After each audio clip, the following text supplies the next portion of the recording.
నారాయణం నమస్కృత్య నరం చైవ నరోత్తమం దేవీం సరస్వతీం వ్యాసం తతో జయముదీరయేత్. హరి ఓం. పరమేశ్వర స్వరూపమైన సభకి నమస్కారం.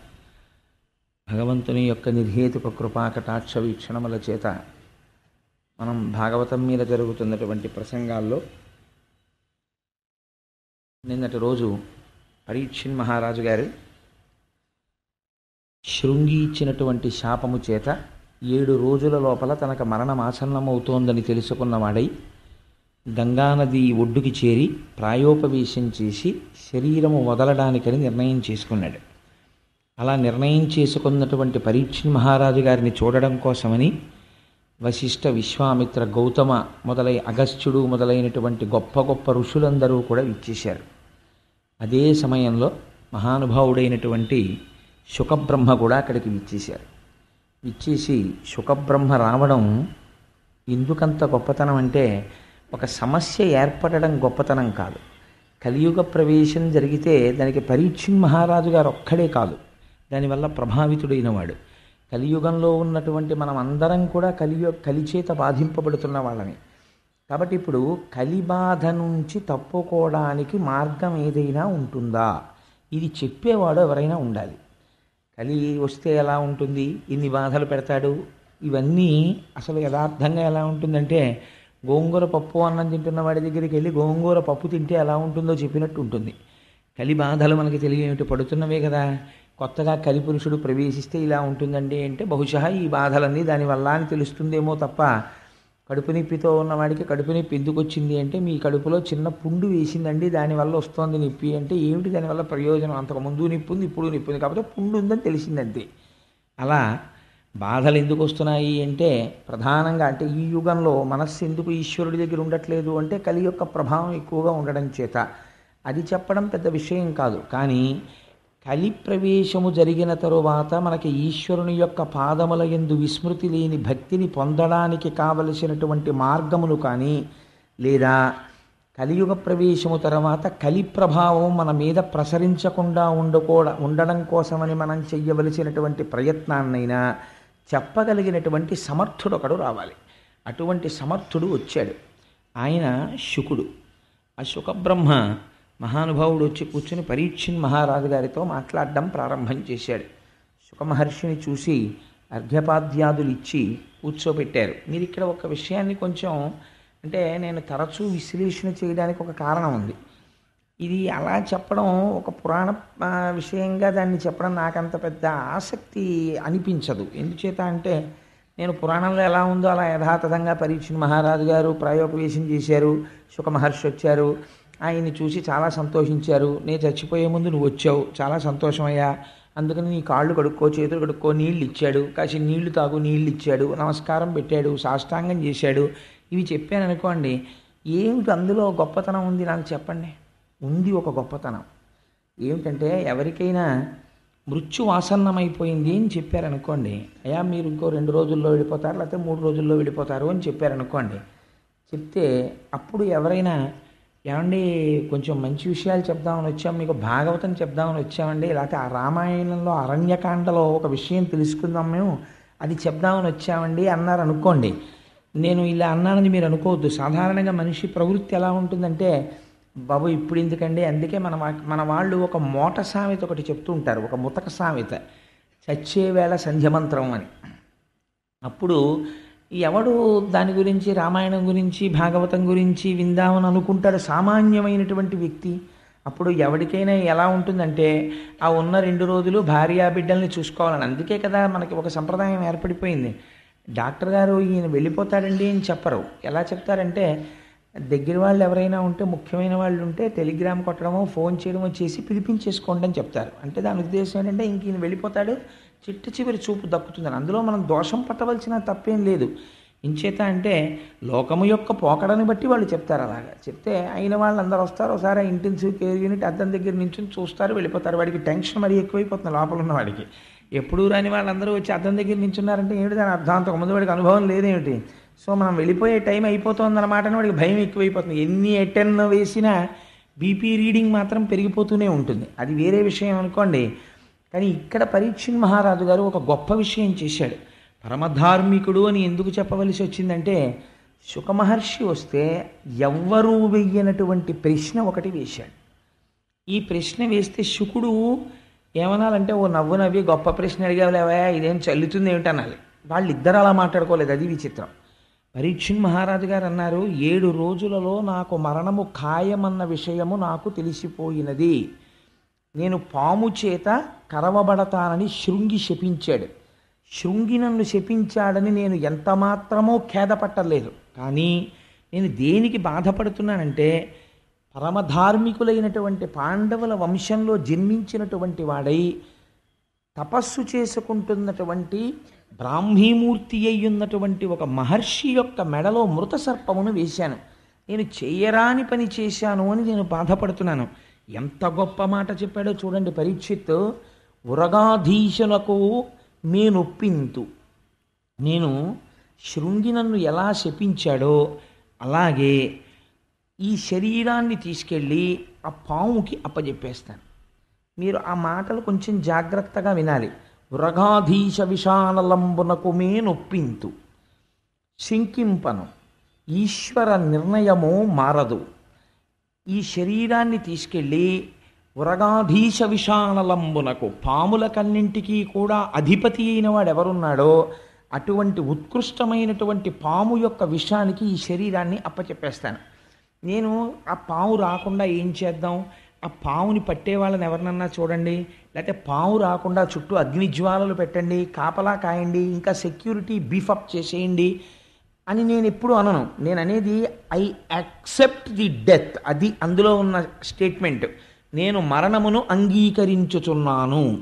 ఉరగాధీశ విషానలంబునకు మేనొప్పింతు, శంకింప, ఈశ్వర నిర్ణయము, ఈశ్వర సంకల్పము నేడు మానదు. ఈశ్వరుడు ఏది సంకల్పం చేశాడో అది ఇవాళ మారిపో అంటే మారేది కాదు. భవిష్యజ్జన్మ జన్మంబులన్ హరి చింతారతియున్, హరి ప్రణుతి, భాషాకర్ణ నాసక్తియున్, హరి పాదాంబుజ సేవయున్ కల్గుమీరర్థిన్ ప్రసాదింపరే. ఇది అడిగాడు ఆయన.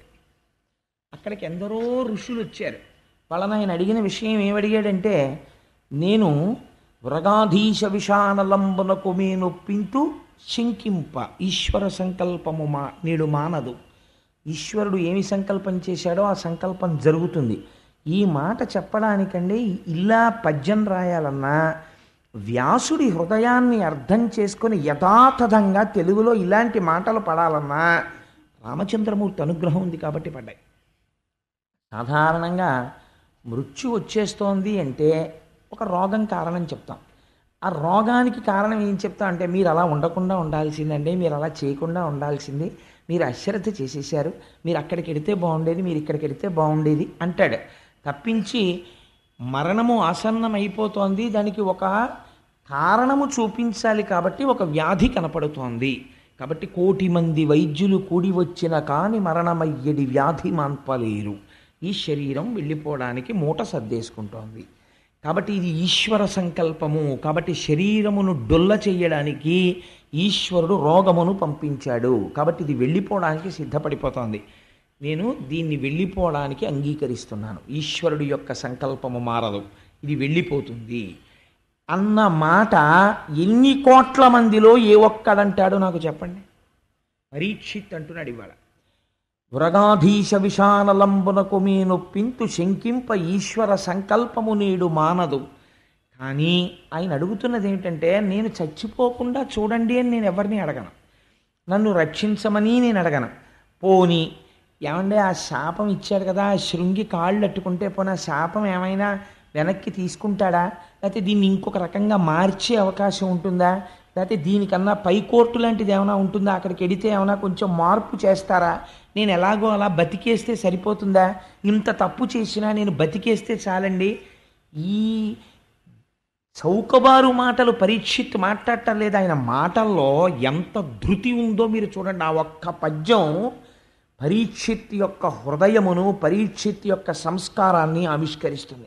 ఆయన అడుగుతున్నది ఏమిటి అంటే, భవిష్యజ్జన్మ జన్మంబులన్, నాకు భవిష్యత్తులో, భవిష్యత్ అంటే ఏంటి, ఇప్పుడు ప్రస్తుతం ఉన్నది కలియుగమే కదా, మళ్ళీ ఉత్తర జన్మ తీసుకున్నప్పుడు నాకు జన్మము వచ్చినప్పుడు నాకేం కావాలి? హరి చింతారతియున్, నా మనస్సు ఎప్పుడూ శ్రీ మహావిష్ణువునే స్మరిస్తూ ఉండాలి. హరి ప్రణుతి, స్మరించడం కాదు, ఎక్కడైనా స్వామివారి ఉత్సవమూర్తి కనపడ్డా, దేవాలయం కనపడ్డా, స్వామి దేవాలయం కనపడ్డా డబాల శిరస్సు ఉంచి ఇలా నమస్కరించగలిగినటువంటి సంస్కార బలం నాకు కావాలి. అందుకని హరి చింతారతియున్, హరిప్రణుతి, భాషాకర్ణనాసక్తియున్. ఎంత గొప్ప మాట చూడండి! అది బాగా చెప్పేవాడు దొరకాలని ఆయన అనలేదు. ఆయన ఏమన్నాడంటే భాషాకర్ణనాసక్తియున్. ఆ స్వామి గురించి 4 మాటలు చెప్పేవాడు దొరికితే చాలు, పరిగెత్తుకుంటూ వెళ్ళి వినేటటువంటి జిజ్ఞాస నాకు కలుగుగాక. అందుచేత భాషాకర్ణనాసక్తియున్, హరి పాదాంబుజ సేవయున్, నిరంతరము ఈశ్వరుడు యొక్క పాద సేవనము చేయగలిగినటువంటి కర్మేంద్రియములు కావాలి. అర్ధిన్, నేను అర్థిస్తున్నది, నాకు అవి కలిగేటట్టుగా మీరందరూ నన్ను అనుగ్రహించరా, నాకు ఆశీర్వచనం చెయ్యరా అని అడుగుతున్నాడు. అడుగుతున్న సమయంలో ఎక్కడ ప్రాయోపవేశం చేశాడు? ఉత్తర జన్మలో తనకి ఉత్కృష్టమైనటువంటి జన్మ కోసమని ఆయన అడగలేదు. ఆయన అడిగింది ఏ జన్మలో ఉన్నా, ఏ శరీరములో ఉన్నా కావలసినవి ఏమిటి, ఇవి అడిగాడంతే పరీక్షిత్. హరి చింతారతయున్, హరి ప్రణుతి, భాషాకర్ణనాసక్తియున్, హరి పాదాంబుజ సేవయున్, ఈ 4 నాకు కావాలి అని అడిగితే శుకబ్రహ్మ వచ్చి కూర్చుని ఉంటే శుకబ్రహ్మకి పాద ప్రక్షాళనం చేయించాడు, ఆచమనీయం ఇచ్చాడు, కూర్చోపెట్టి నమస్కరించి ఒక మాట చెప్పాడు. ఆయనకి సాష్టాంగం చేసి, అయ్యా నాకొక్క కోరిక ఉంది, నేను మళ్ళీ పుట్టవలసిన అవసరం లేనటువంటి మోక్షాన్ని పొందడానికి నాకు కల్పవృక్షంలా మీరు వచ్చారు. మీరు ఒక చోట ఉండేటటువంటి వారు కాదు, అటువంటిది మీరు అనుకోకుండా వచ్చి నన్ను అనుగ్రహించారు కనుక నాకు అటువంటి విషయము ఏది ఉన్నదో దానిని నాకు తెలియచేయుడు అన్నాడు. మీరు ఈ విషయాన్ని కొంచెం జాగ్రత్తగా మీరు వింటే భాగవతంలో పరీక్షిత్తు వేసిన ప్రశ్న ఎవరి కోసం వేశాడో, శుకుడు ఎప్పుడు వస్తాడో మీకు అర్థమైపోతుంది. శుకుడు రావడమే పవిత్రం అండి భాగవతంలో. మనకి కూడా చెప్పేవాడికి సమర్థత లేకపోయినా వినేవాళ్ళు ఇంత కుతూహలంతో వింటున్నారని చెప్పి మనకందరికీ దర్శనమివ్వడానికి కూడా శుకబ్రహ్మ వస్తున్నారు. ఎప్పుడు వస్తున్నారో తెలుసా అండి? భీష్మ ఏకాదశి నాడు మధ్యాహ్నం దర్శనం ఇవ్వబోతున్నారు. ఎలా ఇవ్వబోతున్నారని మీకు అనుమానం వస్తుందేమో. మనం విష్ణు సహస్రనామ స్తోత్ర పారాయణం పూర్తి చెయ్యగానే ఆ రోజున శుకబ్రహ్మ వచ్చి మనకి దర్శనమిస్తారు. కావాలంటే మీరు చూడండి. ఇక్కడ విశ్వాసం ఉండాలి, కానీ వారు శుకబ్రహ్మయే. ఎందుకో తెలుసా అండి? సంసారం అంటే ఏమిటో, వైరాగ్యం అంటే ఏమిటో, భక్తి అంటే ఏమిటో, జ్ఞానం అంటే ఏమిటో జీవితంలో కొలచివేసి ఒక మహాపురుషుడు రాణి నరసింహశాస్త్రి గారి కడుపున పుట్టినవారై వేదాంగములు చదువుకుని, ఉపనిషత్తులు చదువుకుని, కెమిస్ట్రీలో ప్రొఫెసర్ అయి పిహెచ్డి చేసి, సాంస్క్రిట్లో పిహెచ్డి చేసి, దేశ విదేశాల్లో యూనివర్సిటీస్లో లెక్చర్స్ ఇచ్చినటువంటి ఒక మహాపురుషుడు సన్యసించి దయానంద సరస్వతి మహారాజ్కి శిష్యులై ఇవాళ ప్రపంచవ్యాప్తంగా ఎన్నో దేశాలలో వేదాంతం మీద ప్రసంగం చేసేటటువంటి ఒక మహాపురుషుడైన తత్వవిధానంద సరస్వతి వారు యవ్వనంలో ఉండగా బ్రిటిష్ గవర్నమెంట్ టైంలో ఐపీఎస్కి సెలెక్ట్ అయితే నువ్వు శిఖ తీసేస్తే ఐపీఎస్ ఇస్తా ఉన్నారు. నేను బ్రాహ్మణ కుటుంబంలో పుట్టాను, నా సదాచారమునకు పిలక ఉండి తీరాలి, నేను పిలక తీయనన్నారు. తీయకపోతే ఐపీఎస్ ఇవ్వమన్నారు. నాకు అక్కర్లేదని తిరిగి వచ్చేసారు ఆయన. పుట్టుకతో అంతటి సదాచార సంపన్నుడు. అటువంటి మహాపురుషుడు మనకి భీష్మేకాదశి నాడు మధ్యాహ్నం వచ్చి విష్ణు సహస్రపారాయణం చేసి కూర్చున్న భక్తులందరినీ ఉద్దేశించి అనుగ్రహ భాషణం చేస్తానని అంగీకరించారు. గోపాలకృష్ణ గారు వెళ్ళి ప్రార్థన చేశారు. మనకి శుకబ్రహ్మ వస్తున్నారా లేదా? శుకబ్రహ్మ అంటే అంతే, ఆయనతో సమానమైన వాడు మహానుభావుడు. ఆ తత్వవిధానంద సరస్వతి దర్శనం మనకి భీష్మ ఏకాదశి నాడు కలగబోతోంది. నిజంగా భీష్మ ఏకాదశి మనని ఎంత తరింప చేసేస్తోందో ఈ సంవత్సరం చూడండి. అందుచేత శుకుడు రావడమే గొప్ప, జవాబు చెప్పగలిగిన వాడు శుకుడంటే. అటువంటి శుకబ్రహ్మ వచ్చి అక్కడ కూర్చుని ఈ మాటలు విని ఒక్క విషయం చెప్పాడు. అంటే గురువు సమర్థత అంటే ఎలా ఉంటుందో చూడండి. గురువు దేని యందు సంగముతో ఉండాలంటే శిష్యుడు యొక్క ఆర్తిని తీర్చగలవాడై ఉండాలి. మీకు ఎదర ఒక చోట వస్తుంది, విశ్వరూపుణ్ణి అడుగుతాడు ఇంద్రుడు, మా భోగములన్నీ నీవి, ఎందుకంటే నువ్వు మా గురువువి, మా భోగములను నువ్వు అనుభవించవచ్చు, మా ఐశ్వర్యమంతా నీదంటాడు. అంటే విశ్వరూపుడు నవ్వంటాడు, గురువు శిష్యుల యొక్క ఐశ్వర్యము తన ఐశ్వర్యముగా భావించకూడదు, శిష్యులు తన ఐశ్వర్యముగా భావించాలంతే, అంతవరకే. ఐశ్వర్యమునందు కాంక్ష గురువుకి ఎందుకయా? అలా కాంక్ష ఉన్నవాడు గురువు ఎలా అవుతాడో అని అడుగుతాడు. అందుచేత చూడండి ఎంత ఆశ్చర్యంగా ఉంటుందో. ఈ ప్రశ్న వేస్తే శుకుడు ఏమనాలి? ఎందుకు నువ్వు 7 రోజుల్లో చచ్చిపోతున్నావు అని అడగాలి. అడిగితే పరీక్షిత్ పాపం చెప్పుకున్నాడు కదా, ఆయన ఏం దాచుకోలేదు. అయా, ఒక మృత సర్పాన్ని పట్టుకెళ్ళి ఒక మహర్షి యొక్క మెడలో వేశాను, శృంగి శాపం ఇచ్చాడు కాబట్టి నా శరీరం పడిపోతోందని చెప్తాడు. చెప్తే అప్పుడు ఏమనాలి శుకుడు? ఏమయ్యా నువ్వు ఇంత ఘోర తప్పిదం చేశావు, నీకు మోక్షం కావాలా? 7 రోజుల్లో మోక్షం ఇచ్చేయాలా నీకు? 7 రోజుల్లో చచ్చిపోతావని చెప్తేను ఏం మోక్షం అంటే అంత చౌకబారుగా ఉందనుకుంటున్నావా? అదేమన్నా బజారులో అమ్మే సబ్బు అనుకుంటున్నావా అని 4 మాటలు అనేసి వెళ్ళిపోవాలి. ఆయన ఏమన్నాడో తెలుసా అండి శుకుడు? ఇది గురువు అంటే. ఆచార్యో వేద సంపన్న విష్ణుభక్తో విమత్సర మంత్రజ్ఞో మంత్రభక్తశ్చ సదా మంత్రాశ్రయశృచి గురుభక్తి సమాయుక్త పురాణజ్ఞో విశేషత ఏవం లక్షణ సంపన్న గురురుత్యభిధీయతే. గురువు అనేటటువంటి వాడు గుకారశ్చంధకారశ్చారుకారస్తన్నిరోధకృత్ అంధకార వినాశిత్వాత్ గురురుత్యభిధీయతే. గురుగీతలో పరమశివుడు పార్వతీదేవితో చెప్తాడు, గురువు అంటే ఎవరో తెలుసా? సంతతము ఎవరి వాక్కు అజ్ఞానమును దహించి వేస్తుందో, ఎవరు సమస్త పురాణ సారములను కూడా వడబోసి అలవోకగా అర్థమయ్యేటట్టు చెప్పగలిగినటువంటి వాక్ నైపుణ్యమును పొంది ఉన్నాడో, ఎవరు తన నిత్య జీవితములో అనుష్ఠాన పర్యంతము వరకు భగవద్భక్తిని సాధించుకుని ఉంచుకున్నాడో వాడు గురువు. అందుకే అనేక జన్మ సంప్రాప్త కర్మబంధ విదాహిని అని కొన్ని కోట్ల జన్మల నుంచి మన వెంట తరువుకుని వస్తున్నటువంటి కర్మ పాశములను మనం సంపాదించుకున్నటువంటి పాప రాశి ధ్వంసమైపోవడానికి కావలసినటువంటి మార్గమును ఎవడు ఉపదేశం చేస్తాడో వాడు మాత్రమే గురువు. అందుచేత అనేక జన్మ సంప్రాప్త కర్మబంధ విదాహినే జ్ఞానానల ప్రభావేన తస్మై శ్రీ గురవే నమః. గురువు పైకి భౌతికమైన శరీరంతో కనపడుతుంటాడు, కానీ ఆయన జ్ఞానానల ప్రభావేన జ్ఞానమనేటటువంటి అగ్నిహోత్రముగా ఉంటాడు. ఆయన ఎప్పుడూ ఆయనలోంచి జ్ఞానాగ్ని వెదజల్లుతుంటుంది. అటువంటి ఒక బర్నింగ్ వాల్కెనో లాంటి వాడు ఆయన. అటువంటి వాడు గురువు అంటే. అందుకని ఆ గురువు శిష్యుడి యొక్క ప్రశ్నని చూసి అవతల వారు నిరుత్సాహపడేటట్టు మాట్లాడకూడదు. ఎంత అందంగా అన్నాడో చూడండి. వెంటనే శుకుడు అంటాడు, ఇతపూర్వం ఎన్నడూ నేను ఎక్కడా పాలు పితికినంత సేపు కన్నా ఉండనయ్యా, ఇవాళ నీ కోసం నేను ఎలా ఉంటాను? మృత్యుముఖంలో ఉన్నామని నేను ఉంటానా? నేను ఉండను అనలేదు. ఉంటాను 7 రోజులు నీ కోసం అని అనలేదు. తన గురించి తానేమీ చెప్పుకోలేదు. ఆయన చేసిన పని ఏమి అంటే ఒక్క మాట చెప్పాడంతే. ఎంత ధైర్యం వచ్చేస్తుందో చూడండి శిష్యుడికి. నీకు నేను ఒక విషయం చెప్తాను పరీక్షిత్, జాగ్రత్తగా విను. పూర్వం ఖట్వాంగుడు అనబడేటటువంటి ఒక రాజు ఉండేవాడు. ఆ ఖట్వాంగుడు అనబడేటటువంటి రాజు దేవతలకి సాయం చెయ్యడం కోసమని యుద్ధం చెయ్యడానికని భూమిని విడిచిపెట్టి రథాన్నికి స్వర్గలోకానికి వెళ్ళి రాక్షసులతో యుద్ధం చేశాడు. చాలా దీర్ఘకాలము పోరు సాగింది. రాక్షసులు ఓడిపోయారు. ఓడిపోయిన తర్వాత దేవతలందరూ ఖట్వాంగుణ్ణి అభినందించారు. అభినందించిన తర్వాత నీకేం వరం కావాలో కోరుకో, ఇంత మా కోసమని కష్టపడి నువ్వు పైలోకానికి వచ్చి యుద్ధం చేసావు కదా, నీకేం వరం కావాలని అడిగారు. అడిగితే ఆయన అన్నాడు, నాకేం వరం అక్కర్లేదు, కానీ నా ఆయుర్దాయం ఎంత మిగిలిందో చెప్తారా అన్నాడు. అంటే వాళ్ళు గబగబా కంప్యూటర్లో బటన్ నొక్కంటే అప్పుడు ఉన్నాయండి అని అనకండి, అంటే వాళ్ళు చూడగలరు కాబట్టి వెంటనే వాళ్ళు చూసి అన్నారు, నీకు ఇంకొక గడియ ఉన్నదయా ఆయుర్దాయం అన్నారు. ఆయన అన్నాడు, షాబాష్, చాలు నేను తరించిపోవడానికి గడియ ఉందా అన్నాడు. అని రథం ఎక్కి గబగబా భూమండలానికి వచ్చేసాడు.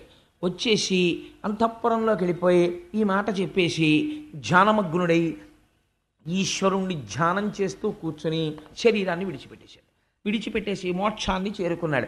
నీకు 7 రోజులు టైం ఉంది, 2 గడియల్లో మోక్షానికి వెళ్ళిన వాడు ఉన్నాడు, నీకు రాకపోవడం ఏమిటి మోక్షం అన్నాడు శుకుడు. ఎంత గొప్ప మాట చూడండి. ఇలా మాట్లాడిన వాడు గురువు. అంతేకాని అదే కష్టం అండి, అవన్నీ ఎలా అవుతాయండి, మీకు చేయలేరండి అవన్నీ, అసలు చాలా కష్టం అండి బాబు మోక్షం అంటే. అది అంత తేలిక అనుకుంటున్నారా అని భయపెట్టేయడానికి గురువు ఎందుకండి ఇంకా. ఉత్సాహాన్ని ప్రోధి చేయడానికి ఈశ్వరుడు సర్వకాలములయందు ఆర్తితో నువ్వు పిలిస్తే పలకడానికి సిద్ధంగా ఉన్నాడయా అని పునశ్చోత్తమ సంత్వవాది మళ్ళీ మళ్ళీ మళ్ళీ మళ్ళీ మంచి మాటలు చెప్పి భాగవతుల్ని భక్తుల్ని భగవంతుడికి దగ్గర చేర్చేటటువంటి ప్రయత్నం చేసేవాడెవడో ఆయన గురువు. అంతేగాని తన పాండితీ ప్రకర్షని ఆవిష్కరించడం కోసం పెద్ద పెద్ద విషయాలన్నీ తీసుకొచ్చి చెప్పేసి అయితే ఇంకా మన జీవితంలో మనకి ఇవేం అర్థం కావురా అనవసరం అని చెప్పి వాళ్ళు చిన్నబుచ్చుకుని వెళ్ళిపోయేటట్టుగా చేసినవాడు గురువు కాడు. శుకుడు తలుచుకుంటే చాలా గహనంగా చెప్పగలడు, కానీ ఆయన అలా చెప్పలేదు. ఎంత అందంగా మాట్లాడాడో చూడండి. భాగవతానికి ఉన్న గొప్ప లక్షణం మీరు ఒక్కటి గమనించాలి. పరీక్షిత్ ఎవరికి ప్రతినిధో తెలుసా అండి? 7 రోజులలో మరణించే వారందరికీ పరీక్షిత్ ప్రతినిధి. 7 రోజులలో మరణించే స్వభావం ఉన్నవాళ్ళు ఎవరు? ఈ సమస్త జగత్తుకి అదే పరిణామం. ఎందుచేత అంటే ఆయన దేశాన్ని ఏలినవాడు కావచ్చు, మహాజ్ఞాని కావచ్చు, గొప్ప చిత్రకారుడు కావచ్చు, కవి కావచ్చు, పండితుడు కావచ్చు. ఎవరైనా ఎంతకాలం బ్రతుకుతారు అంటే 7 రోజులే. ఎందుకంటే 8వ రోజు లేదు చచ్చిపోవడానికి. చచ్చిపోతే ఆది సోమ మంగ బుధ గురు శుక్ర శని 7 రోజుల్లోనే చచ్చిపోవాలి. కాబట్టి ఎవరికైనా ఎన్ని రోజులు మిగిలాయి? 7 రోజులే మిగిలాయి. కాబట్టి 7 రోజులలో మోక్షాన్ని పొందడానికి ఏం చెయ్యాలని పరీక్షిత్తు వేసిన ప్రశ్న అందరి తరపున పరీక్షిత్తు వేసేసినట్టే. ఇప్పుడు శుకుడు చెప్పింది ఎవరికి చెప్పినట్టు? అందరికీ చెప్పేసినట్టే. ఇప్పుడు పరీక్షిత్ అందుకున్నట్టు అందుకున్నవాడు ఎవడో వాళ్ళందరూ పరీక్షిత్తుల మోక్షాన్ని పొందుతారంతే. అంతే అక్కడ ఉన్నటువంటి విషయం. మీకు భాగవతంలో ఉన్న గొప్ప రహస్యం ఏమిటో తెలుసా అండి? ఒక ఆయన్ని 7 రోజుల్లో చచ్చిపోతావు రా అన్నారు. 7 రోజుల్లో నేను ఏం చేస్తే మళ్ళీ పుట్టనని మోక్షం పొందాడు ఒక ఆయన. నువ్వు 8వ గర్భానికి చచ్చిపోతావు ఈ అమ్మాయికి అన్నారు ఒక ఆయన్ని. 8వ గర్భానికి నేను చచ్చిపోతానేమోనని బెంగ పెట్టుకుని ప్రతి నిమిషం చచ్చిపోయి ఆఖరిలో చచ్చిపోయి బతికాడు ఒక ఆయన కంసుడు. కాబట్టి ఈయనకన్నా ఆయనకి ఎక్కువ టైం ఉంది, కానీ ఆయన చచ్చిపోతూనే ఉన్నాడు ప్రతి క్షణం చావుకి భయపడి. ప్రపంచంలో చావుకి భయపడడం అంత వెర్రితనం ఇంకొకటి లేదు. ఎందుచేత చావుకి భయపడి మీరు ఎంత దూరం పారిపోగలరు? పోనీ అది ఎప్పుడు వస్తుందో తెలుసా అంటే తెలియదు. శుకుడు చెప్తాడు, అసలు మరణమనేటటువంటి దానికి ప్రధాన కారణమేమి? మరణమనేటటువంటి దాన్ని ఢీకొట్టడానికి కావలసిన ప్రయత్నము చేయకపోవుటయే. మీరు ఒకటి ఆలోచించండి. ప్రతి జీవి కూడా ప్రత్యేకించి మనుష్యుడు ఏం చేస్తాడు? నేను నా సొంతంగా చెప్పట్లేదు, శుకుడు చెప్పిన మాటలు చెప్తున్నాను. ఒక పొయ్యి, ఒక రోలు, ఇవి శుకుడు వాడిన మాటలు. ఒక పొయ్యి, ఒక రోలు, ఒక భార్య, కొందరు బిడ్డలు, కుటుంబము, సంసారము, ఇవి దేనికి పనికొస్తాయి?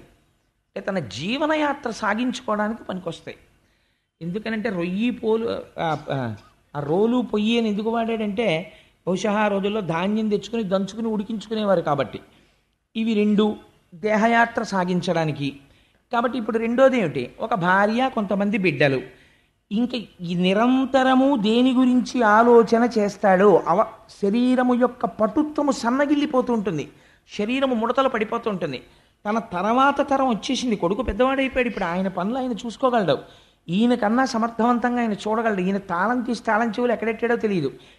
అపార్ట్మెంట్ కిందకి వెళ్ళిపోయిన తర్వాత తాళం వేసామంటావా అంటాడు. అంటే మెల్లిమెల్లిగా జ్ఞాపక శక్తి తగ్గిపోతుంది. అయినా సరే ఇంకా కొడుకు జీతం పట్టుకొచ్చిస్తే కుటుంబ పోషణ తను చెయ్యాలని, అన్నీ తనకి తెలియాలని ఒక భ్రాంతి. మీరు ఒకటి శుకుడు చెప్పాడని కాదు, నిజాయితీగా ఒకటి ఆలోచన చేసే ప్రయత్నం చేస్తే బాల్యంలో ఉంటాం, అప్పుడు మనకేం తెలియదు, చాలా హాయి. ఒక వయస్సు వచ్చేస్తుంది, వచ్చిన తర్వాత ఒక అభిప్రాయం వస్తుంది, ఇది కాదు నేను ఇది చదువుకుంటాను అని. ఆ తర్వాత పెళ్ళి. ఇప్పుడు పెద్దలు నిర్ణయించినారు కానా అని శుభలేఖలో వేస్తాం, కానీ నిజంగా పెద్దలు నిర్ణయించేస్తే చేసేసుకునేంత పుణ్యాత్ముడు ఎవడు ఏం లేడు. 276 పెళ్లి చూపులు అయిపోయి వీడికి 60 ఏళ్ళు వచ్చాక చేసుకుంటాడు. అందుకని ఇన్ని పెళ్లి చూపులు చూసుకుని వాడు ఒక భార్యను ఎవరినో తీసుకుని తెచ్చుకుంటాడు. తెచ్చుకున్న తర్వాత 2 బిడ్డలు పుడతారు. ఇంకా తర్వాత ఆలోచన అంతా నిరంతరము దేని గురించి ఉంటుంది? ఒక నిజాయితీ అయిన ప్రశ్న శుకుడు అడిగాడంటే ఎందుకు అడగడండి? మీరు ఆలోచన చేయండి.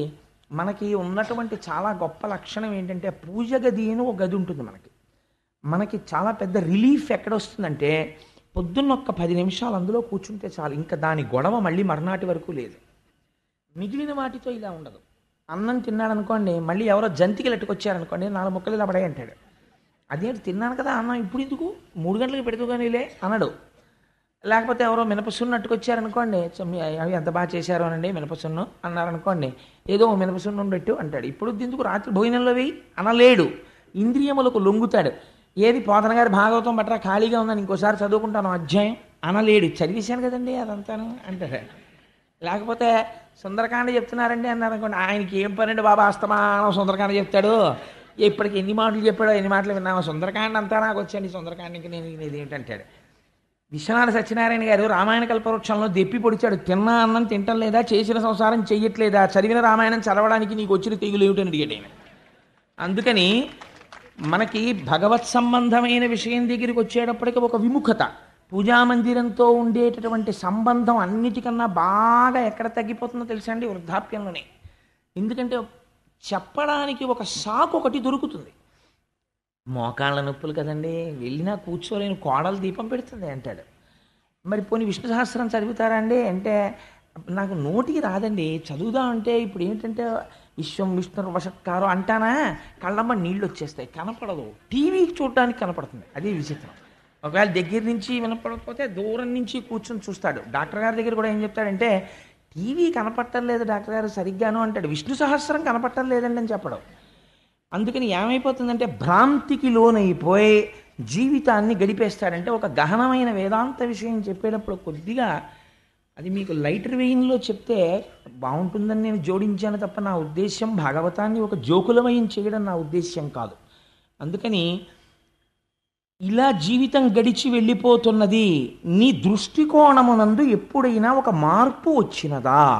అసలు ఎప్పుడైనా ఒక ప్రశ్న అడిగినవాడు ఉన్నాడా?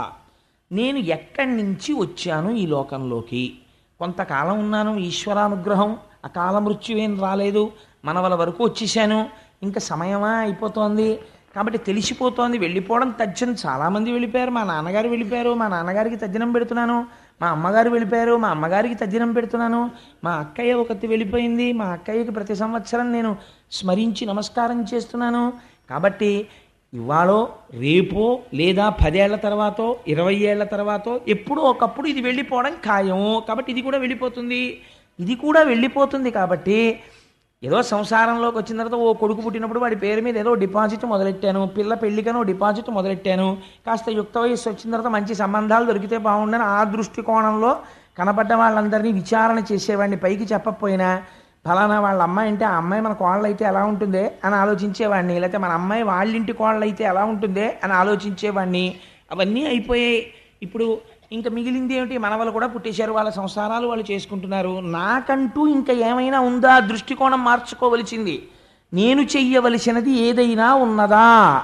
ఈశ్వరుడి గురించి నేను తపించగలనా అంటే మన నోటి వెంటనే వచ్చేటటువంటి సమాధానం ఏమి? మనం ఏం చెప్తామంటే, పెద్ద వయసు అయిపోయింది కదండి, ఏమీ పడదు, ఎక్కడికి వెళ్తామండి, ఎక్కడికి వెళ్ళి కూర్చుంటాం, ఎక్కడికైనా వెళ్ళి ఉండాలని ఉంటుంది, మాకు మాత్రం గుళ్ళు గోపురాలు తిరగాలని ఉండదు ఏమిటి, వెడితే కూర్చోలేం, కూర్చుంటే నిలబడలేం, తింటేనేమో అరగదు అంటే శుకుడు అన్నాడు, వీటికి నీకు పడుకోవడానికి జీవితాంతం పరుపు కావాలని అనుకుంటున్నావు. ఆఖరి ఊపిరి ఆగిపోయే ముందు మొదట చేసే పని ఏమిటో తెలుసా? మంచం మీద పోతాడేమోనని కింద పడుకోబెడతారు. ముందే ఎందుకు పడుకోవు? భూతలాన్ని పరుపుగా చేసుకుని నీ చేతిని, ఈశ్వరుడు ఇచ్చిన చేతిని తలగడగా పెట్టుకుని పడుకోవడం నువ్వెందుకు ప్రారంభం చెయ్యలేదు అని అడిగాడు. ఎంత గొప్ప ప్రశ్న అడిగాడో చూడండి. నువ్వు నీ చేతిని తల కింద పెట్టుకుని నా శరీరము వెళ్ళిపోతుందని అంగీకరించి ఈశ్వరాభిముఖుడనవడానికి నేను ఒక ప్రయత్నమును ప్రారంభించి తిని, నా పిల్లల చదువుకి ఓవర్ టైం చేసి సంపాదించాను, నా పిల్లల చదువు కోసం నా వినోదాలు కొన్ని తగ్గించుకొని డిపాజిట్ వేశాను, వాళ్ళ పని అయిపోయింది, ఇంకా వృద్ధిలోకి వచ్చేసారు, నా పని నేను చూసుకోవాలి, ఇంకా నన్ను ఉద్ధరించేవాడేవాడు, అందుకని నన్ను నేను ఉద్ధరించుకోవాలి, అందుకని నన్ను నేను ఉద్ధరించుకోవడం కోసం నేను ఈశ్వరాభిముఖుడనై ఇప్పటి నుంచి ఒక ప్రయత్నం ప్రారంభం చేస్తాను. భూశయనము చేసి తలగడకి బదులుగా చేతిని పెట్టుకుని పడుకోవడానికి గదులే అక్కర్లేదు, వెళ్ళిపోయే శరీరం ఎప్పుడైనా వెళ్ళిపోతుంది. ఇంకా ఈశ్వరుడు నిర్మించినటువంటి పర్వత గుహలు ఉన్నాయి. ఆ గుహలోకి వెళ్ళి ప్రశాంతంగా నువ్వెందుకు తప్పించలేవు? చెట్లకి పండిన పళ్ళు అరణ్యములలో వేలాడుతున్నాయి. నమ్మిన వాడికి పెట్టడం ఎలాగో ఈశ్వరుడికి తెలుసు. నువ్వెందుకు అది తెచ్చుకుని ఈశ్వరుడిచ్చిన దానితో జీవితాన్ని గడుపుకుని ప్రశాంతముగా బ్రతకలేవు? నేను ఈ మాటని ఆధునికమైనటువంటి భాషలోకి మార్చాననుకోండి, నువ్వు లంపటాన్ని, ఇంద్రియ లౌల్యాన్ని, లేనిపోని అహంకారాన్ని తగ్గించుకుని నీ గతం గురించి మాట్లాడడం తగ్గించేసి ప్రయత్నపూర్వకంగా ఈశ్వరుడి గురించి ఎందుకు మాట్లాడవు? 57 వచ్చిన దగ్గర నుంచి వచ్చేటటువంటి గొప్ప అవలక్షణం ఏమిటో తెలుసా అండి? వాచాలత్వము. దేని గురించి మాట్లాడతాడో తెలుసా? మీరు వెళ్ళి కదపండి. తనంత వాండి తానన్నటువంటి ఒక అహంకారాన్ని పెంచి పోషించుకుంటాడు. నేనండి 73లో సర్వీస్లో ఉండగా ఒక ఆఫీసరు నన్ను పిలిచి ఎందుకు ఇలా రాశావన్నాడు. నేను కేకలేస్తే బీపీ వచ్చి పడిపోయాడండి అంటాడు. ఇవన్నీ తన సాధితముల కింద చెప్పుకుంటాడు. అంతేకాని నా వయస్సులో ఉండగా నేను అలా ప్రవర్తించాను అని క్షమార్పణ చెప్పడు. ఇవి తన మనవలకి చెప్పుకుంటాడు, తన కొడుకులకి చెప్పుకుంటాడు.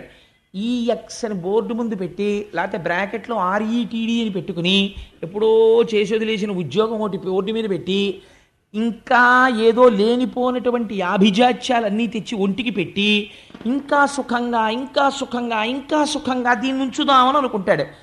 ఎంత సుఖంగా దీన్ని ఉంచుదామని నువ్వు అనుకుంటున్నావో అంత వెళ్ళిపోయేటటువంటి సమయం ఆసన్నమైనప్పుడు ఎన్ని సుఖాలు తీసుకొచ్చి ఎక్కడ పెట్టినా నువ్వు సంసారమునందు సాధించిన ఏ ఉపకరణము చేత నీవు మరణమును తప్పించుకొనజాలవో శుకుడు తీర్పు చెప్పాడు. నీ భార్య కానీ, నీ బిడ్డలు కానీ, మనవలు కానీ, నీ క్వాలిఫికేషన్ కానీ, నీ వాహనాలు కానీ, నీ ఉద్యోగం కానీ, నువ్వు సంపాదించిన డబ్బు కానీ ఇవేమీ రావు. శంకరాచార్యుల వారు వాత పెట్టి చెప్పారు. కింవానేన ధనేన వాజికరిభిప్రాప్తేన రాజ్యేన కింవా పుత్ర కళత్ర మిత్ర పశుభిర్దేహేన గేహేన కిం జ్ఞాతైతక్షణభంగురం సపతిరోత్యజ్యం మనోదూరతః స్వాత్మార్థం కురు వాక్యతో భజ భజ శ్రీపార్వతీ వల్లభం. నేననుకున్నటువంటి ఈ శరీరమే రాకుండా కట్టెదుట అగ్నిహోత్రములో కాలి దోషుడు బూడిదైపోతుంది ఒక్క అరగంటలో. ఏది నామరూపాలు? ఒక ఫోటో మిగిలిపోయింది అంతే. అది కూడా వాడు పెట్టుకోకపోతే ఏ గొడవ లేదు. కాబట్టి ఏమైపోయింది? ఇంత ఆభిజాత్యం పోయిందంతే. ఎక్కడికి వెళ్ళిపోయావు? గుర్తించని కారణము చేత మళ్ళీ వెళ్ళిపోయి హీనోపాధులలోకి వెళ్ళిపోతున్నావు. దేని కొరకు ఈ అహంకారం? నీలా ప్రశ్న వేసిన వాడు ఏడి అని అడిగాడు పరీక్షిత్. అందుకని నువ్వు ఈశ్వరాభిముఖుడవు కా. నిన్ను రక్షించేది ఏదైనా ఉంటే ఏదో తెలుసా? ఇంకా నీకు సంబంధించినటువంటి ఈఎక్స్ ఏవి నిన్ను రక్షించవు. మరి ఏవి రక్షిస్తాయి? నువ్వు పట్టుకోవలసినటువంటిది ఈశ్వరుడి యొక్క పాదములను. వివేకము తెలుసుకో అని చెప్పాడంతే శుకుడు. వివేకం అనగానేమి? ఇంతకాలము ఏ ఇంద్రియ లంపటమునందు పడి ఉన్నావో దానినే పట్టుకొని ఆ సంసారమునే పట్టుకుంటే మృత్యువుని తప్పించుకోవడము సాధ్యము కాదు. మరి మృత్యువుని ఎలా తప్పించుకోగలవు? ఈశ్వర పాదములు పట్టుకో. ఈశ్వర పాదాలు పట్టుకుంటే మృత్యువు రాదా అండి అని మీరు అడగచ్చు. మృత్యువు రాదు. ఆ మాట నేనంటే మీరు మృత్యువు రాదంటే ఏమంటే మరి అలా అయితే చాలామంది పెద్దవాళ్ళు ఈశ్వరుణ్ణి కొలిచారు కదా, వాళ్ళందరూ ఎందుకు మృత్యువాత పడ్డారని అడగచ్చు. మృత్యువాత పడినది దేహము, ఆత్మకి మృత్యువు లేదు. ఆత్మకి మృత్యువు లేదని ఆత్మగా నిలబడిపోయిన వాడు మృత్యువుని పొందట్లేదు, మోక్షాన్ని పొందుతున్నాడు. దేహము తాననుకున్నవాడు మృత్యువుని పొందుతున్నాడు. కాబట్టి ఇప్పుడు దేహము తాను కానన్న జ్ఞానము కలగాలి. దేహము తాను కానన్న జ్ఞానము దేని వలన వస్తుంది? గురువు యొక్క అనుగ్రహము చేత, గురువు యొక్క భాషణము చేత వస్తుంది. కాబట్టి ఇప్పుడు ఎక్కడికి వెళ్ళిపోవాలి? గురువుతోడి సంగము పెట్టుకోవాలి. గురువు యొక్క అనుగ్రహము కోసమని ప్రయత్నం చెయ్యాలి. చేసి ఈశ్వరుడి పాదములు గట్టిగా పట్టుకుంటే కలిపురుషుడు నీ యందు ప్రవేశించి నీకు వ్యామోహమును కల్పింపలేడు. ఇది చేసినట్టయితే ఆయన ఒక్క మాట చెప్పాడు. తేలిక మాటల్లో 4 మాటల్లో మీకు నేను చెప్పేయాలంటే ఈ విరాట్ రూప వర్ణనమంతా చేశాడు శుకుడు. చేసి హరి లేనటువంటి పదార్థము లేదు. ఋషులు, సముద్రములు, భూమి, పంచమహాభూతములు ఇవన్నీ కూడా ఈశ్వరుడి యొక్క అంగాంగములై ఉన్నాయి. కాబట్టి ఎక్కడ చూసినా ఉన్నది ఈశ్వరుడు ఒక్కడే. కానీ ఈశ్వరుడు కనబడడం లేదు. ఎందుకు కనపడటం లేదు? అదే మాయ. అది నామరూపముల యందు కలిగినటువంటి తాదాత్మ్యత తదధిష్టానమైనటువంటి బ్రహ్మమునందు కలగదు. అలా కలగాలంటే ఏమవ్వాలి? మాయ తొలగిపోవాలి. మాయ ఎప్పుడు తొలగిపోతుంది? ఆ ఉన్నది మాయ అని తెలిస్తే మాయ తొలగిపోతుంది, అంతే. అదొక గమ్మత్తు. అది మాయ అండి అని తెలిసిందనుకోండి, మాయ పోతుంది, అంతే. అలా ఎలాగా అని మీరు నన్ను అడగచ్చు. రామకృష్ణ పరమహంస ఒక అందమైన ఆఖ్యానం చెప్తారు. వెనకటికి ఒక మహానుభావుడు ఒక ఆయన ఒక ఆశ్రమంలో ఉండేవట్ట.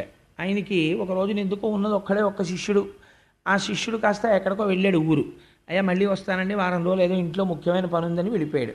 ఈయనకి పాపం అలా వెళ్ళిపోతూ ఒక శిష్యుడి యొక్క అవసరం ఏర్పడింది. ఒక శిష్యుడు ఉండాలి పక్కన. ఆయనకి ఎందుకు వచ్చిందో ఆ ప్రారంధం. ఒక మేకలు కాసుకునేవాడిని చూసి, ఒరే అబ్బాయి నువ్వు ఒక 4 రోజులు నా శిష్యుడిగా ఉంటావా అన్నాడు. ఆయన అన్నాడు, ఉంటాను కానండి, నాకేం తెలియదే శిష్యుడిగా ఉండడానికి, నాకు ఏ విషయమూ తెలియదు, మీకు సంబంధించినవి ఏం చేయనన్నాడు. మీకు నేను చక్కగా గుండు చేసి పిలక పెట్టించేసి విభూతి పిండికట్లు పెట్టేసి ఓ పంచె నేనే గట్టిగా కట్టేసి ఓ యజ్ఞోపవీతం ఒకటి వేసేసి ఆశ్రమంలోకి తీసుకెళ్ళి కూర్చోబెడతాను. చూసినవాడు నువ్వు బ్రాహ్మణ వటువువి, బ్రహ్మచారి అనుకుంటారు. నువ్వు చేయవలసింది ఏమిటో తెలుసా? నోరు విప్పకంతే. నువ్వు నోరు విప్పావా తెలిసిపోతుంది. అలాగేనండి, అయితే ఇంకేముంది, చాలా తేలిక అన్నాడు. చాలా తేలిక అని చెప్పి చాలా తేలిక అనుకున్నవే ప్రమాదం తీసుకొస్తాయి ప్రపంచంలో.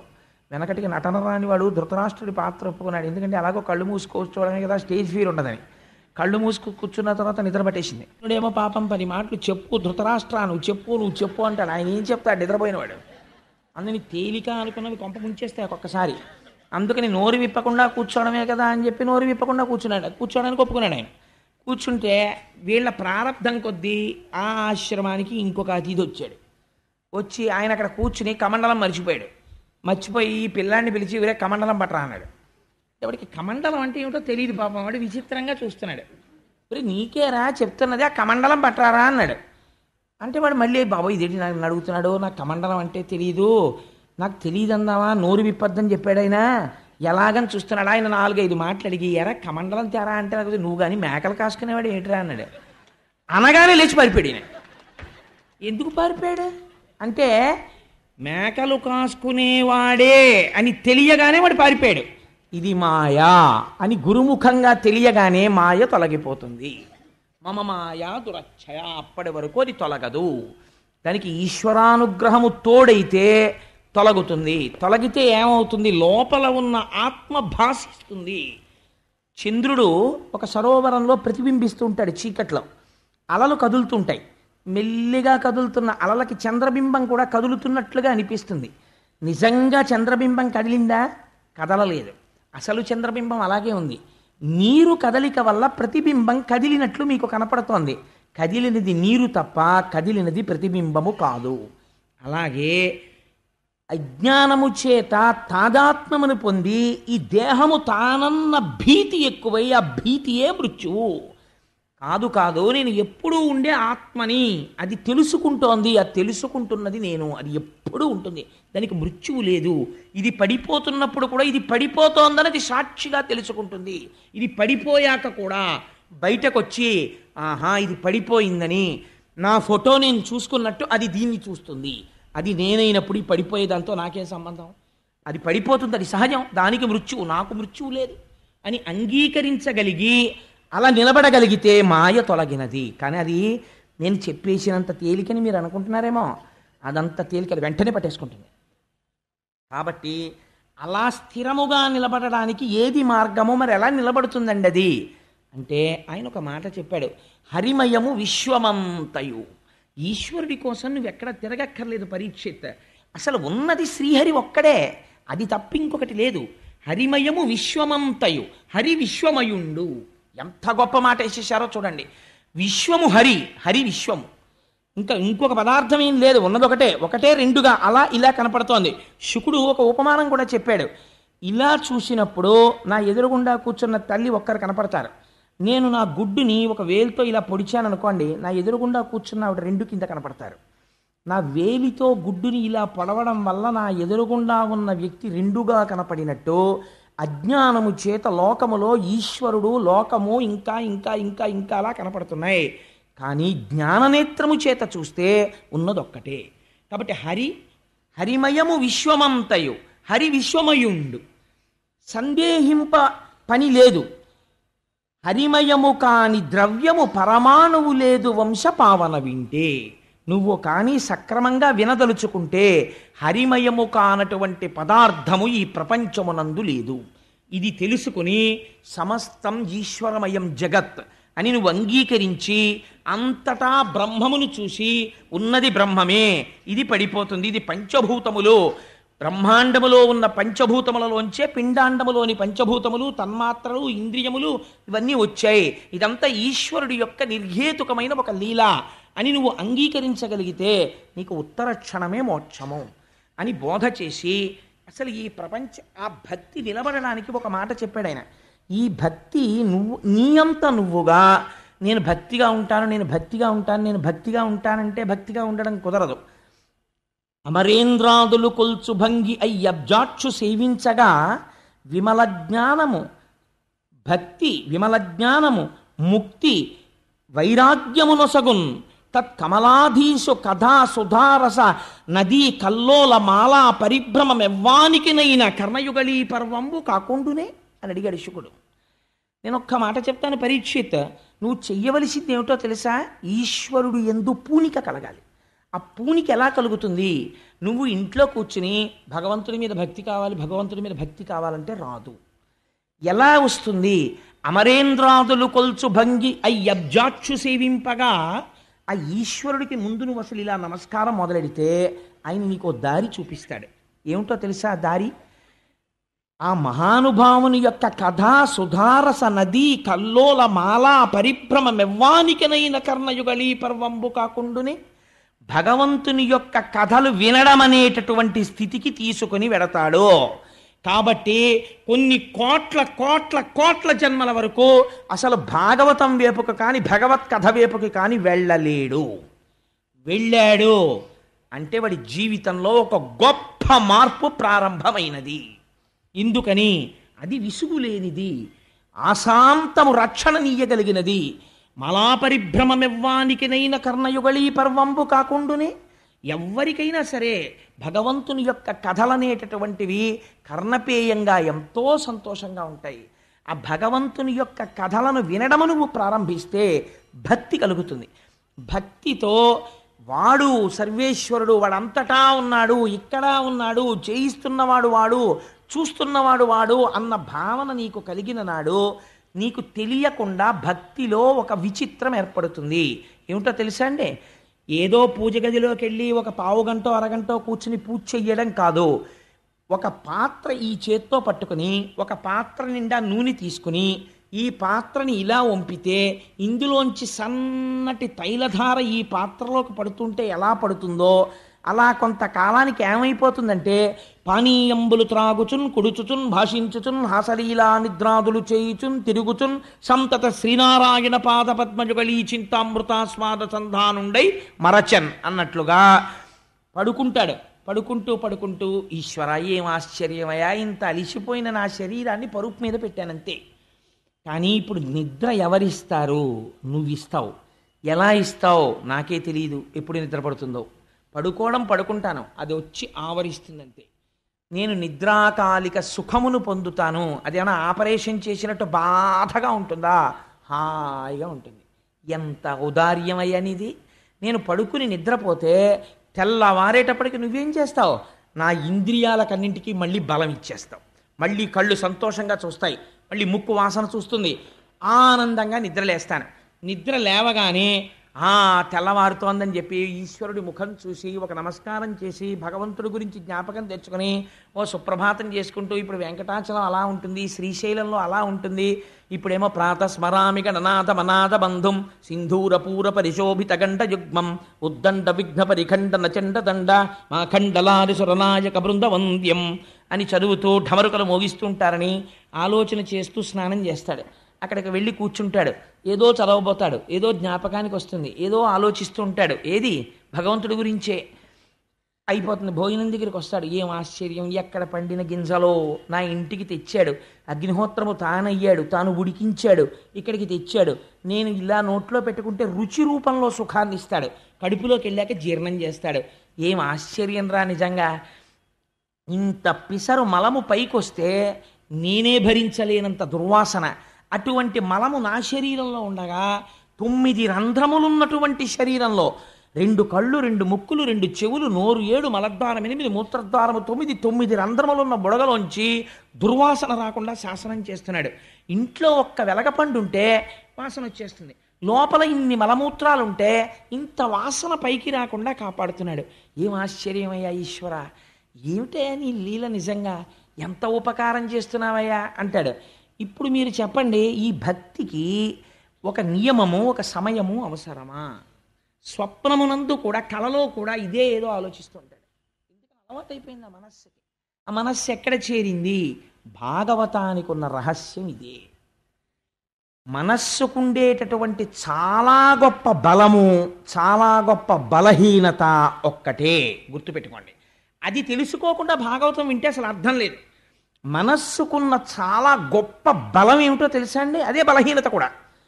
మీరు ఉండమన్న చోట అది ఉండదు.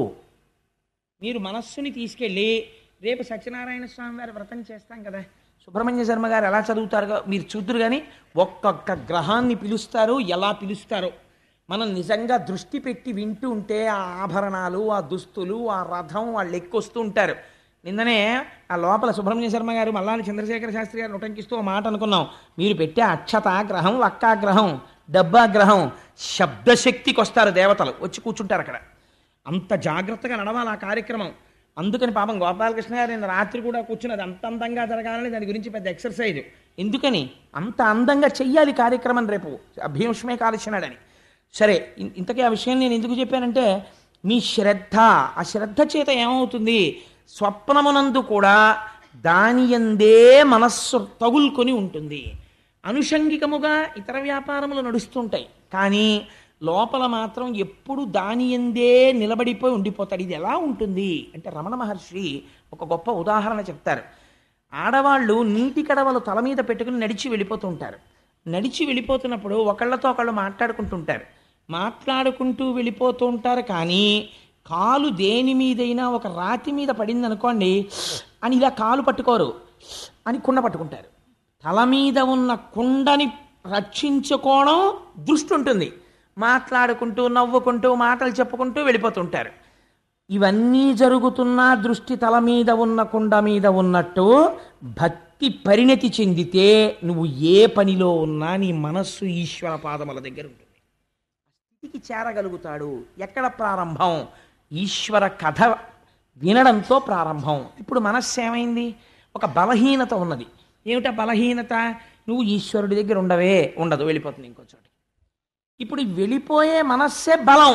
ఇప్పుడు మీరు దాన్ని వెళ్ళిపోవడం ఎలా వెళ్ళిపోయేటట్టు చేస్తున్నారు? మీరు ఆలంబనం అందిస్తున్నారు దానికి భాగవతం చెప్పారు. ఇప్పుడు ఈ భాగవతంలో ఏం చెప్తారు? భగవంతుడి యొక్క లీలావతార వర్ణనం, ఎన్ని అవతారాలు ఎత్తాడు, ఎలా చేశాడు, ఎదురెదురు మీరు వింటారు. దక్షయజ్ఞ ధ్వంసం దగ్గర నుంచి ఇవాళ అదృష్టం ఉంటే మనకి ఆదివరాహమూర్తి వస్తారు, యజ్ఞవరాహమూర్తి. ఆ వరాహమూర్తి అవతారం దగ్గర నుంచి ఇవన్నీ వచ్చేస్తే మీరు విని విని విని విని విని రాత్రి ఇంటికి వెళ్ళి పడుకున్నారనుకోండి, మీకు ఆ యజ్ఞవరాహమూర్తి యొక్క ఆవిర్భావం కనపడుతుంటుంది. ఎలా కనపడుతుంది? నీ చెప్తే కనపడదు, మీ మనస్సు లగ్నమైతే కనపడుతుంది. ఇక్కడ అదే వినపడుతుంటుంది. రాత్రి నిద్రపోతున్నా ఈ మాటలు చెవులో వినపడుతుంటాయి. ఇప్పుడు ఏమైపోయింది మీ మనస్సు? అంతకుముందు టీవీ సీరియల్ మీద ఉండేది, ఇప్పుడు యజ్ఞవరాహమూర్తి మీద ఉంటుంది. తప్పు దానిదా, ఆసారాన్ని అందివ్వడంలో తేడా చేసిన మనదా? మీరు ఇంద్రియాలని ఎలా వాడితే అది అలా పుచ్చుకుంటుంది, దాని తప్పే ఉండదు. మీరు తీసుకెళ్ళి దుష్ట వస్తువు ముందు దాన్ని పెట్టారనుకోండి, దాన్నే పట్టుకుంటుంది. అందుకే మీరు ధ్యానంలో ఒక మాట చెప్తారు, మీరు చూడండి. దీపం వంక మీరు అలా చాలాసేపు చూసి కళ్ళు మూసుకున్నారనుకోండి, వెంటనే దీపశిఖ కళ్ళల్లో కనపడుతుంది. మీరు ఇంద్రియాలతో ఏ వస్తువుని తాదాత్మ్యతతో జాగృతిలో చూశారో దాన్నే స్వప్నంలో కూడా చూపిస్తూ ఉంటుంది. సాధ్యమైన త్వరలో సంస్కారము కూడా దాన్ని బట్టి వస్తూ ఉంటుంది. మీరు దానికి ఈశ్వరుని అలవాటు చేసేసారనుకోండి, గుళ్ళోకి వెళ్ళడం, ప్రదక్షిణం చేయడం, ఎప్పుడు ఏదో భగవంతుడి గురించి మాట్లాడుకోవడం, ముందు మొరాయిస్తుంది, వద్దు వద్దు వద్దు అంటుంది. కానీ దానికి ఉన్న గొప్పతనం ఏమిటో తెలుసా అండి, ఊరుకుంటుంది. సరేలే అయితే అదే బాగుందంటుంది. మీరు బలవంతంగా ఓ 3 నెలలు గుడికి తీసుకెళ్ళడం అలవాటు చేయండి శరీరాన్ని. ఓ రోజు మీరు మానేశారనుకోండి, ఇవాళ గుళ్ళోకి వెళ్ళలేదు, ఇవాళ గుళ్ళోకి వెళ్ళలేదు, ఇవాళ గుళ్ళోకి వెళ్ళలేదు అంటుంది. అది విచిత్రం. ఈ లక్షణం పాముకుందండి. ఇలా మనిషి కనపడితే బుస్సుమనే పాము 10 మాటలు పాముల వాడు అలవాటు చేస్తే అంతమంది మనుషులు చుట్టూ కూర్చున్నా సరే వాడు ఊతుంటే అది పడగ విప్పి అలా ఆడుతుంది. ఒక పావుకి అలవాటైంది మన మనస్సుకు అలవాటు చేయలేకపోతే దోషం ఎవరిది? మనదే. మన యందు ప్రయత్నం లేదు. దీన్ని శుకుడు ఎత్తి చూపిస్తున్నాడు భాగవతంలో. అందుకని మనస్సుకి ఆలంబనం ఇస్తుంది భాగవతం, మారుస్తుంది మనసుని, ఈశ్వరుడి వైపుకి తిప్పుతుంది. ఇది అందరూ పొందగలరా? ఈ అదృష్టం పొందాలంటే పుణ్యబలం ఉండాలి, ఈశ్వర అనుగ్రహం ఉండాలి. ఎవరికి అనుగ్రహం ఉంటుందో వాళ్ళనే ఆయన అడ్మిట్ చేస్తాడు, అందరినీ తీసుకొచ్చి కూర్చోపెట్టాడు. శుకుడి దగ్గర పరీక్షిత్తుని మాత్రమే వినేటట్టు చేశాడు. ఎవరెవరికి ఈశ్వరుడు అనుగ్రహిస్తే వాళ్ళు మాత్రమే భాగవతం వినగలరు తప్ప అందరూ భాగవతం వింటారనే నమ్మకం ఉంటుందా అంటే ఉండకపోవచ్చు. అందుచేత నువ్వు భగవత్ కథాశ్రవణముతో ప్రారంభము చెయ్యి. ఈ సమస్త జగత్తుని సృష్టించిన వాడు ఆయనే. ఒక మాట చెప్తాడు చిట్ట చివర, ఒకానొక స్థితిలో ఈ అయోమయం ఎవరి వరకు వెళ్ళిందో తెలుసా? నాభికమలంలోంచి చతుర్ముఖ బ్రహ్మగారు పుట్టారు. అప్పటికి సృష్టి లేదు, లోకములన్నీ నీటితో నిండిపోయి ఉన్నాయి. ఈ నీటితో నిండిపోయి ఉన్నటువంటి లోకముల యందు తాను ఏమి సృష్టి చెయ్యాలో ఆయనకి ఏం అర్థం కాలేదు. చుట్టూ చూశాడు. అసలు నేనన్నవాడిని ఒకడిని వచ్చాను కదా, కాబట్టి నన్ను కన్నవాడన్నవాడు వాడు ఉండాలి కదా, వాడు ఏడి అని చూశాడు. చుట్టూ ఏమీ లేదు, నీళ్లున్నాయి, జలప్రళయం అయిపోయింది. కంగారు పడ్డాడు. ఏమిటి చెయ్యాలి సృష్టి? నేను ఏదో సృష్టి చెయ్యాలనిపించింది ఇచ్చిన పదవిని బట్టి. అంటే ప్రేరణ ఎక్కడి నుంచి వచ్చింది? ఈశ్వరుల్లోంచి వస్తోంది. ఏమిటి సృష్టి చేస్తాను, ఎలా సృష్టి చేస్తాను అని ఆలోచిస్తున్నాడు. ఒక మాట వినపడింది పైనుంచి. ఎక్కడి నుంచి వినపడిందో తెలియదు. తప తప అంది. తపించు తపించు అంది. తపించాడు. తపించడం అంటే ఏంటి? ధ్యానమగ్నుడై ఈ మాట ఎవరిది వినపడిందో వారి దర్శనమునపేక్షించాడు. అలా తపించగా తపించగా శ్రీమన్నారాయణ దర్శనమైంది. దర్శనమై నువ్వు ఇలా సృష్టి చెయ్యి అని వేదములనిచ్చి బ్రహ్మగారికి ఆదేశం ఇచ్చాడు. అప్పుడు చతుర్ముఖ బ్రహ్మగారు సృష్టి చేయడం ప్రారంభం చేశాడు. ఈ చతుర్ముఖ బ్రహ్మగారు సృష్టి చేయడం ప్రారంభించడంలో ఒక గమ్మత్తైనటువంటి ప్రక్రియ జరిగింది. అంటే నేను స్కందంలో వచ్చేటటువంటి ఆఖ్యానములను కాస్త కలుపుకోవడానికి అవకాశం ఉండే రీతిలో ఆ కథాభాగాన్ని కొద్దిగా మలుపు తిప్పుకుంటున్నాను. దాన్ని మీరు కొద్దిగా గమనించండి. అంటే ఎవరైనా ఇంటికి వెళ్ళి గ్రంథపఠనం చేసే అలవాటు ఉన్న వాళ్ళు ఉంటే వాళ్ళకి తెలియడం కోసం అని చెప్తున్నాను. అంటే 45 రోజుల్లో నిజంగా భాగవతంలో కనీసం ప్రధాన విషయాలు పూర్తి చేయాలన్నా దానికి ఏదో ఒక దారి వెతకాలి కదా మరి. అందుచేత అలా బ్రహ్మగారు సృష్టి చేయడంలో ఆ బ్రహ్మము నుండి సృష్టి వెలువడింది. రకరకములైనటువంటి సృష్టి చేశాడు ఆయన. సృష్టి చేయడంలో కూడా ఒక గమ్మత్తు జరిగిందండి. ఆయన మొట్టమొదట సనక, సనందన, సనత్కుమార మొదలైనటువంటి వాళ్ళని సృష్టించాడు. ఆ నలుగురిని సృష్టించి మీరు సృష్టిని వృద్ధి చెయ్యండి, మీరు బిడ్డల్ని కనండి అన్నాడు. అంటే వాళ్ళు అన్నారు, మేము ప్రవృత్తి మార్గంలో వెళ్ళము, మాకు అక్కర్లేదు, మేము చెయ్యం సృష్టి, మాకు శ్రీహరి పాదములను చేరిపోతాం, నువ్వు మమ్మల్ని అనవసరంగా మళ్ళీ ఇలా సృష్టించావు కాబట్టి మళ్ళీ మేము వెళ్ళిపోతామని వాళ్ళు జ్ఞానులై ఎప్పుడు 5 ఏళ్ల వయస్సులో ఉంటారంటే కాలమునకు లొంగరు. వాళ్ళు 5 ఏళ్ల వయస్సులో చిన్నపిల్లల్లా బట్టలు విప్పుకుని ఎప్పుడు ధ్యానం చేస్తూ వాళ్ళు శ్రీహరి వైపుకు వెళ్ళిపోయారు. ఆయనకి కోపం వచ్చింది. బ్రహ్మగారికి కోపం వచ్చి భృకుటి ముడివేశాడు. ఇలాగా ఒక విచిత్రం జరిగింది. నీలలోహితుడన్న పేరు కలిగిన రుద్రుడు పుట్టాడు అందులోంచి, ఆ బ్రహ్మములోంచి పుట్టి కింద పడ్డాడు. కింద పడివాడు ఏడుపు మొదలెట్టాడు. ఏడుస్తుంటే ఆయన అన్నాడు, ఏడవకు ఏడవకు అన్నాడు. ఎందుకు ఏడవకు ఏడవకు, నేను ఎక్కడ ఉండాలి, ఏం చెయ్యాలన్నాడు ఆయన. నేను చెప్తాను ఏడవకు అన్నాడు. నువ్వు పుడుతూనే ఏడిచావు కాబట్టి నిన్ను రుద్రుడు అంటారు అన్నాడు. సృష్టి ఎంత గమ్మత్తుగా వచ్చిందో చూడండి. అంటే సంకల్పము చేత సృష్టి ప్రారంభమైంది. ముందు ఎక్కడ అంటే సంకల్పములోంచి రావడం ప్రారంభమైంది. దానికి మిథున సృష్టి అంటారు. ఇప్పుడున్నటువంటి సృష్టి మిథున సృష్టి. అంటే స్త్రీ పురుష మైథునం చేత సృష్టి జరుగుతూ ఉంటుంది, లేదా జీవరాశులలో స్త్రీ పురుష మైథునం చేత సృష్టి. అది కాదు, అది సంకల్ప సృష్టి. కేవల ఈశ్వర సంకల్పముతో సృష్టి జరుగుతుంది. అప్పుడు ఆయన కింద పడ్డాడు. కింద పడితే ఆయనకో 89 భార్యల్ని 8 రూపాలని ఇచ్చి నువ్వు అలా ఉండు, సృష్టి చేయి అన్నాడు. అంటే ఆయన కొన్ని గణములను సృష్టించాడు. వాళ్ళు ఉన్న వాళ్ళని తినేయడం మొదలెట్టారు. మళ్ళీ పిలిచి అన్నాడు, నువ్వేం చెయ్యకో, తపస్సు చేసుకుంటూ కూర్చో చాలన్నాడు. అంటే ఆయన తపస్సు చేసుకుంటూ కూర్చున్నాడు. ఆ తర్వాత వీళ్ళు ఇలా వెళ్ళిపోయారనుకుని ఆలోచన మొదలుపెట్టాడు. ఇలా కూర్చుని ఆలోచిస్తుంటే టంగున ఆయనలోంచి శ్రీమన్నారాయణుడు వచ్చి పడ్డాడు. అలాగే ఆయన శరీరంలోంచి రకరకాల భాగాలలోంచి రకరకాల మహర్షులు బయటకు వచ్చారు. బ్రహ్మగారి ఒడిలోంచి నారద మహర్షి బయటకు వచ్చారు. ఆయన వీపులోంచి అధర్మం వచ్చింది, అధర్మంలోంచి మృత్యు వచ్చింది. ఆయన ముందు భాగంలోంచి ధర్మం వచ్చింది. ఇవన్నీ ఈశ్వరుడు అంటే విరాట్ పురుషుడై ఉంటాడు. సృష్టి చెయ్యాలన్న సంకల్పంలో ముందు వచ్చింది. అప్పుడు ఆయన అనుకున్నాడు, ఇలా కాదు, ఇలా నేను సంకల్ప వికల్పాలు చేస్తూ ఎంత సృష్టి చేస్తాను, ఇలా కాదు అని ఒక ఆలోచన. మీకు నేను ఒక విషయం, నేను మా దొరగారితో ఇవాళ కారులో వస్తూ అన్నా, ఇది నేను వేరికి మీకు చెప్పను దొరగారు అని, కానీ నేను ఎందుకో మళ్ళీ చెప్పాలని అనిపిస్తోంది కాబట్టి చెప్పేస్తున్నాను.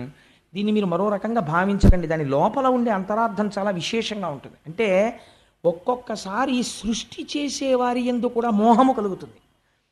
బ్రహ్మగారు ఒక స్త్రీని సృష్టించాడు. సృష్టించి ఆ స్త్రీ యందు మోహమును పొందాడు.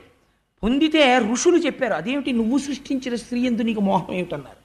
వెంటనే ఆయన అన్నాడు, ఇది సృష్టికి ఉండేటటువంటి లక్షణము. కాబట్టి ఏ శరీరముతో అలా మోహం పొందానో దాన్ని నేను వదిలిపెట్టేస్తున్నాను ఆ శరీరాన్ని అన్నాడు. అని ఆ శరీరం వదిలేడు. వదిలితే అది ఏమవ్వాలి? ఆ శరీరం అది పొగమంచు అయింది. అదే పొగమంచు మనకి రోజు కళ్ళకి అడ్డంగా వస్తుంది చూసారా. అందుకే అది ఎదుటగా ఉన్నటువంటి విషయాన్ని కనపడనివ్వదు. కళ్ళు మూసుకుపోయాయిరా అంటారు. పొగమంచు అపకారమే తప్ప ఉపకారం చేయదు. రైలుకి సిగ్నల్ కూడా కనపడదు. ఆ బ్రహ్మము విడిచిపెట్టినటువంటి శరీరమే పొగమంచుగా మారింది. తర్వాత మైథున సృష్టి చెయ్యాలి అనుకున్నాడు ఆయన. అనుకుని తన శరీరంలోంచే రెండింటిని సృష్టించాడు. ఒకటి స్త్రీ, ఒకటి పురుషుడు. ఇంక సమస్య లేదురా అన్నాడు. ఇక సమస్య లేదు, ఎందుకంటే వీళ్ళ యందు వ్యామోహమును ఏర్పాటు చేస్తాను. ఇప్పుడు ధర్మబద్ధమై ప్రజా సృష్టి జరుగుతుందన్నాడు. అలా మొట్టమొదట సృష్టించిన వాళ్ళల్లో మొట్టమొదట పుట్టినవాడు స్వయంభువ మనువు. ఆయన భార్య పేరు శతరూప. వీళ్ళిద్దరూ పుట్టారు. పుట్టిన తర్వాత బ్రహ్మగారు అన్నారు, కొడుకు తండ్రిని సంతోషపెట్టాలి, నువ్వు సృష్టి చేయి అన్నారు. అంటే ఆయన 5 బిడ్డల్ని కన్నాడు. కానీ వచ్చి నాన్నగారు నేను 5 బిడ్డల్ని కన్నాను అన్నాడు.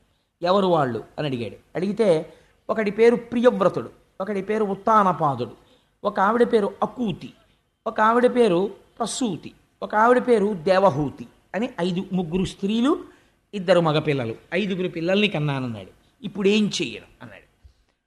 శ్రీహరిని సంకీర్తనం చేస్తూ యజ్ఞయాగాది క్రతువులు చేస్తూ సమస్త ప్రాణులను రక్షిస్తూ పరిపాలన చేయి అన్నాడు. ఆయన అన్నాడు, అలా పరిపాలించడానికి నాన్నగారు భూమి ఎక్కడుందండి అన్నాడు. అదేమిట్రా భూమి ఏమైపోయింది అన్నాడు. మీరు సృష్టి తామరతంపరగా ఎలా పెంచాలా అని ఆలోచన చేస్తూ ఉన్న సమయంలో ఈ భూమి ప్రళయంలో వచ్చినటువంటి సముద్ర జలములలో పడిపోయి రసాతలానికి వెళ్ళిపోయింది, పాతాళలోకానికి. ఇప్పుడు ఆ భూమిని పైకి తీసుకొస్తే ప్రాణులన్నీ భూమి మీదకి చేరుతాయి. అప్పుడు ఇంకా సృష్టి జరిగి ఇంకా ప్రాణులు వచ్చి అప్పుడు దీన్ని పరిపాలించడానికి ఆనుకూల్యత ఏర్పడుతుంది. ఇప్పుడు ఆ భూగోళాన్ని పైకెత్తండి అన్నాడు. అమ్మగారు ఆలోచించాడు, ఇదేంటి ఇలా ఎలా ఎత్తుతానరా, ఇలా ఎలా కుదురుతుంది, ఈ భూమిని ఇప్పుడు రసాతలం నుంచి పైకి ఎవరు తీసుకొస్తారు అని ఆలోచిస్తున్నాడు. ఇక్కడ వరకు విన్నారు కదండి. ఇప్పుడు ఒక విషయం వినండి. సంకల్ప సృష్టి ఎలా జరుగుతుందో ఈయన సంకల్పం చేయగానే వెనక నుండి చేయిస్తున్నవాడు ఒక ఆయన ఉన్నాడు. ఆయనే ఇన్నిగా వస్తున్నాడు. ఆయన ఇప్పుడు ఎలా వచ్చాడో తెలుసా అండి? ముక్కులోంచి ఊడి కింద పడ్డాడు.